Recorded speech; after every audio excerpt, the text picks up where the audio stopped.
away from ledge, all of a sudden is kind of helpless in terms of recovery. Yeah, I mean, he has a pretty solid disadvantage, like at least getting juggled, but the second he's off stage, he's flailing like a chicken without a head, and it did not look too great for Danny there. And actually, it's really interesting seeing how easily Deltaforce was able to get rid of that last stock through edge guarding alone. Like, I mean, we saw him play patient with the ledge trapping game, but the second he got aggressive, it mattered most right there. And Deltaforce playing like a Link possessed in this loser's bracket, having defeated Hunter and now Danny, both by scores of 2-0.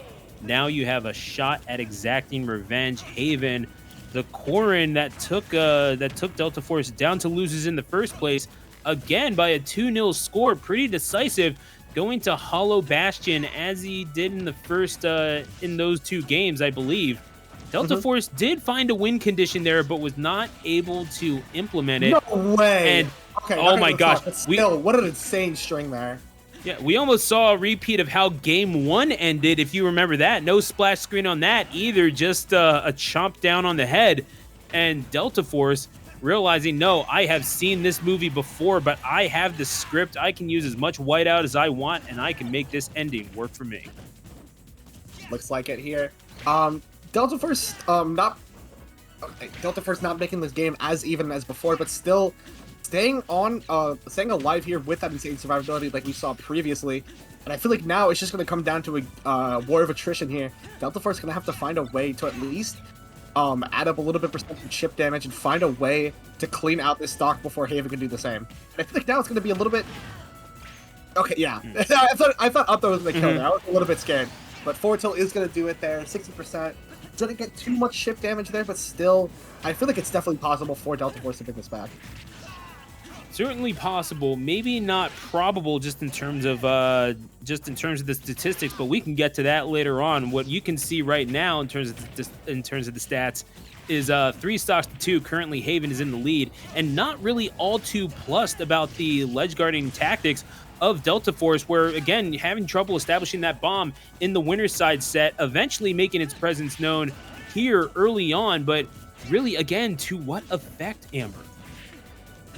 It's not looking too great right now. I mean, I was saying before that it is possible for him to bring this back, but I do feel like he still hasn't really found a good way to make that the presence of the bomb used here. I feel like Haven doesn't really care too much about it, like, in any aspect of the game. Through ledge trapping, he just can easily swipe past it with that forward like we just saw.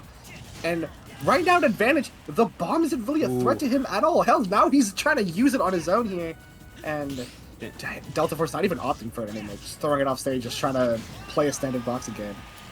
Yeah, and now you're trying to fence with this Corrin, which I don't know how well advised that is. You have that bomb there, but again, it could also just be a diversionary tactic. You know, that's the thing. You have that thing there as a threat, if nothing else. However, Haven on the warpath now, trying to carry Deltaforce all the way to the ledge, eventually able to make his way back to solid ground. But yeah, this combo game, Deltaforce still playing with relative confidence, because again, you know, when you have this Corrin in the air, you know your strings. You know that this Corrin can be as susceptible to big damage as any character on the roster, but you are having trouble getting those opportunities in the first place, especially when you have Haven turning garbage into gold in these recovery situations. Yeah, pretty much. It feels like any time he's off stage, Haven has been able to get back, which is really interesting to see, because Corrin as a character is not really known for good recovery, and neither is Link there. Beautiful edge guard using that down air multi-hit to just drag him straight down and into that bottom blast zone. Yeah, you gotta appreciate that, man. I mean, it's yeah, dude. I mean, what else can you say about this that we didn't say in the winner's side set? Real talk. Like, yeah, for sure. Really... This is looking like a repeat of what we saw before. Yeah, I mean, minus the suicide dare, obviously, but that one was the new addition. But again, you know, that's just you caught out the recovery, you timed it perfectly, and you kind of knew that that's where Link wanted to be. If you're going to be that far below the stage, you really only have one route back, because you ain't got a hook shot no more with which to do your shenanigans. So You just gotta, hope and pray that no one is going to dive down with a big gigantic spear on your head. But that is going to be game number 1. We're going to Town and City for game number 2, and seeing a counter pick here actually in this matchup. Oh no way! Yeah. Oh no, man. Again, another fake kill to start things off here.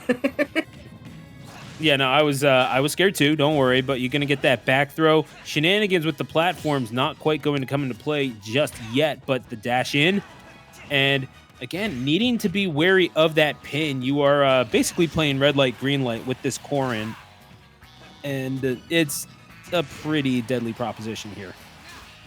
All right, still staying alive just a little bit longer here. 150, still not looking too great for Deltaforce. I feel like that might do it. Yeah, those side blast zones are going to be really good for a character like Corrin. I do feel like, which makes me really interested into what the thought process was for the counter pick here. I guess maybe it had to be something with the FD part of the stage. Like, I mean, I guess it would have to be, right? Because you're basically playing on you're basically playing Omega stage, for half the battle.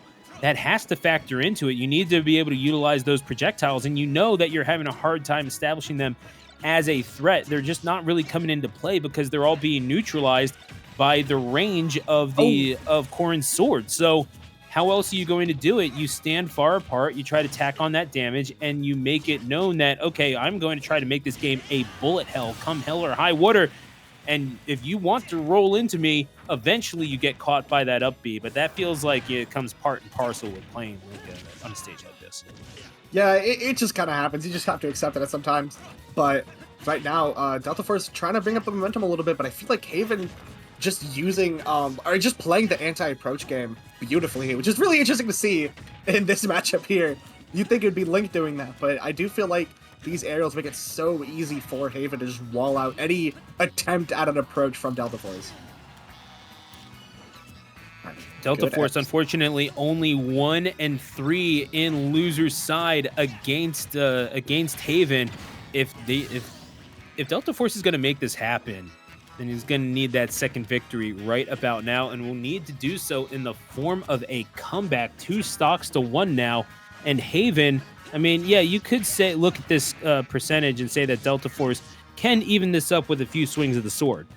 That being said, we know how the rest of the set has looked, Amber, and you can't really envision it all that easy. It's going to have to be a lot of footwork for Deltaforce to make this happen. Yeah, a lot of adaptations need to come into play here.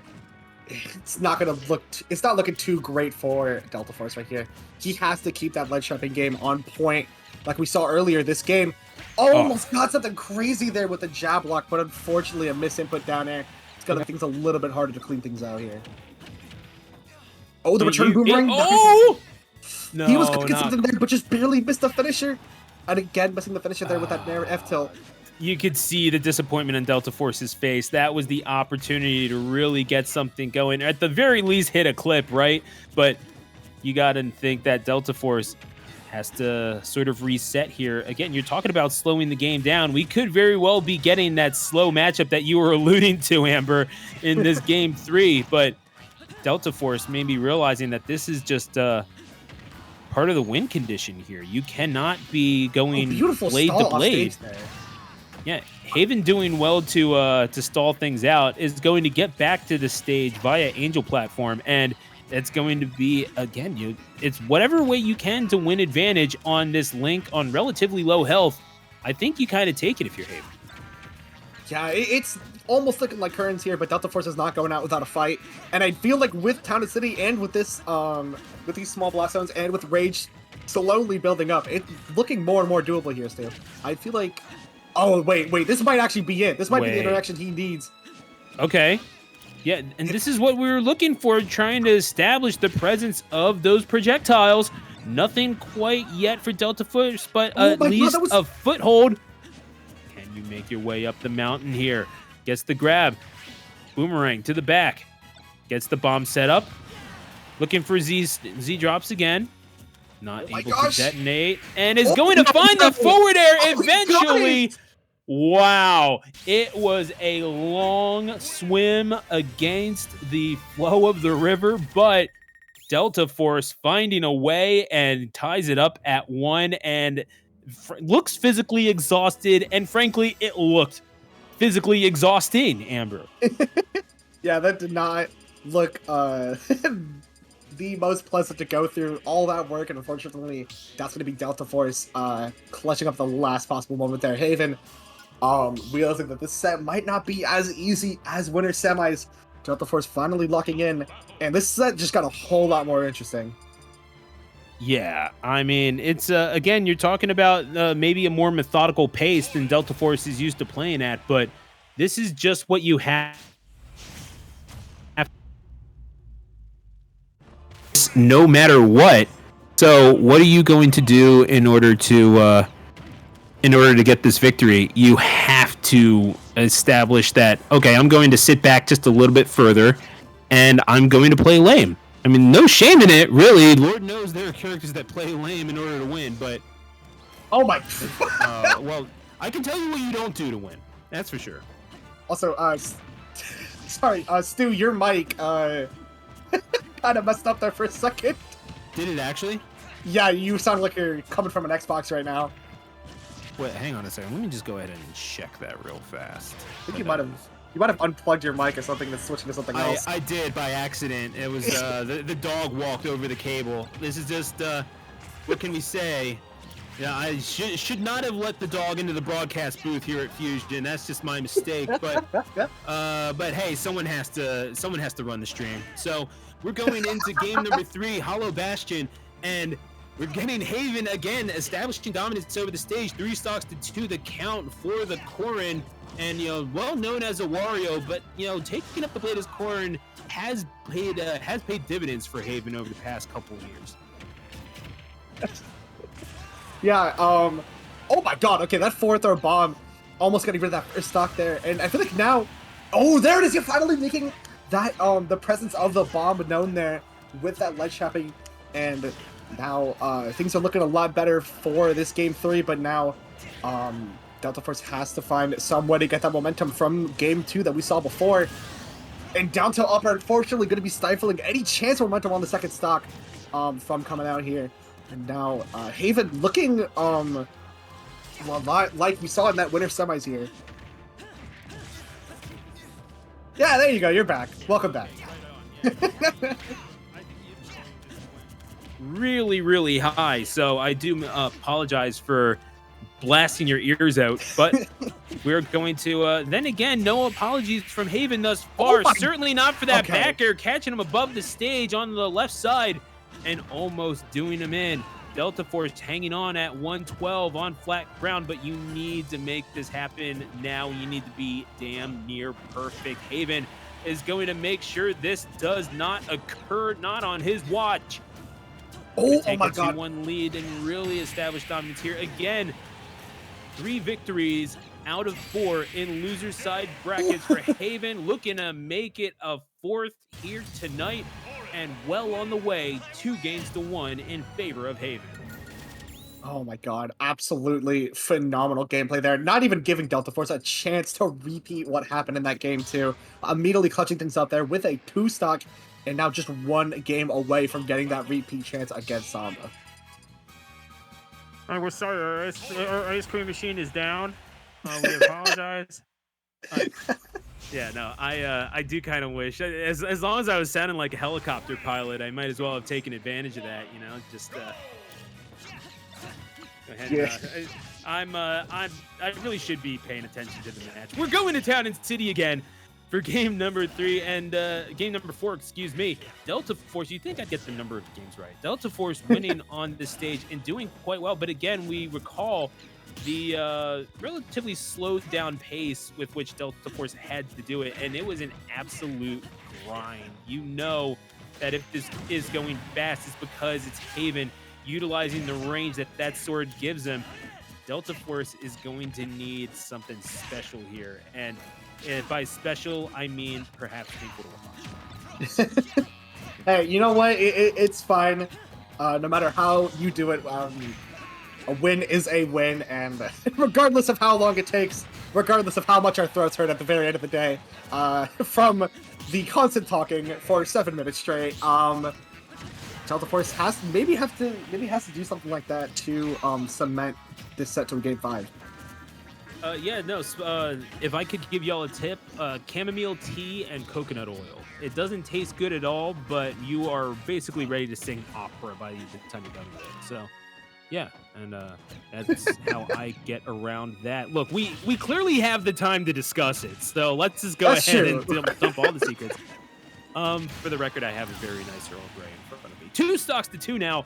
Beautiful catch by Deltaforce as Haven landing a little bit wrong. And now this is where you want to be taking advantage of this if you're Deltaforce. But that's Haven on the offense for the majority of the time without the platforms.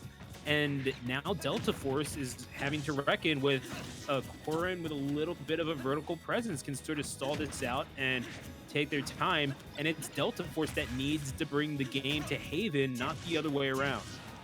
Oh my gosh. Oh, wait, with the double jump cut, this is going to be a lot easier to edge guard, but Haven not opting for it. Scared of a reversal from that up B, and still keeping a really strong presence in the advantage state here online. Just to find some way to close it out, though. I feel like giving Deltaforce rage in high percent is something you really don't want to do. I am just going to look at the stat sheet here, and no, you don't. So, Deltaforce at 142, Link is pissed and has a sword and looking to get a quick stock off of some weird platform cheese. Oh my god, right there! The beautiful read on the movement, and Deltaforce with the standing up B is able to catch him out and knock him out. And yeah, no, that Haven knew what the play was. It's all good. Deltaforce is simply going to lose that stock. Haven. Yeah, you just kind of have to hold that. Yep. Yeah. It's like, you know what? You caught my movement option. Now I just caught yours, and we can stay here for as long as you like.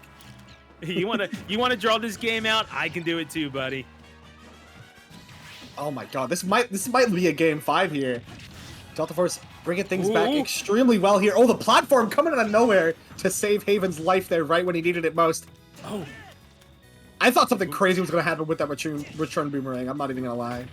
Yeah, no, it did pay dividends for Deltaforce, maybe keeping him away from danger. However, that back air is going to put him off stage. This is not where you live if you are Link. It's where you die, and you're going to see the back air. That's going to be Haven. I don't know if the foot was on the line, but nonetheless, that's a 3 on the board. Haven putting it up and splashing it, winning the right to face off against Zamba in finals. Damn. But that was a really good game 4. Denying the game 5, or any potential of a game 5 there, and just immediately taking things right back with force there. And like you said, moving on to fight Zamba again, right from winners finals to grand finals here. Let's see if maybe we won't see a repeat here for grands. Maybe we will see a reset bracket. Who knows? Maybe Haven can take the crown home today. Let's see. I mean, the thing is, you're fighting against a lot of history as of a couple of minutes ago. Haven is now 0-6 against Zamba. 4-10 in games. I believe actually it would be 4-13 now, and it's not exactly looking good. Only fought one time in losers, but what I can say is that there were moments of hope, perhaps, for Haven, and you're going to see Haven probably go back to the Wario. Maybe a good idea to not go to the Corrin, as you brought up during winners finals. I think that was a wise move, but one move that I could say clearly just did not matter all that much in the grand scheme of things as far as the results went. Yeah, no, I'm actually, oh, sorry. I'm actually kind of interested to see how things play out here. I mean, I do feel like, with Zamba having the advantage of this being from winners, I'm kind of curious to see if we're going to see a character swap. I'm going to be honest, I think it's possible. It could very well be. I mean, it's a chance for Zamba to maybe improve on some of the things. Only lost one game throughout the entirety of this tournament, so that will be that was the Yeast consolation prize. Yeah, exactly. That's the consolation prize that Yeast is taking home, is that one victory over Zamba. But as we get into this grand finals, again, history not necessarily on the side of Haven, but you cannot be bound to the past. If you are, you cannot change the future.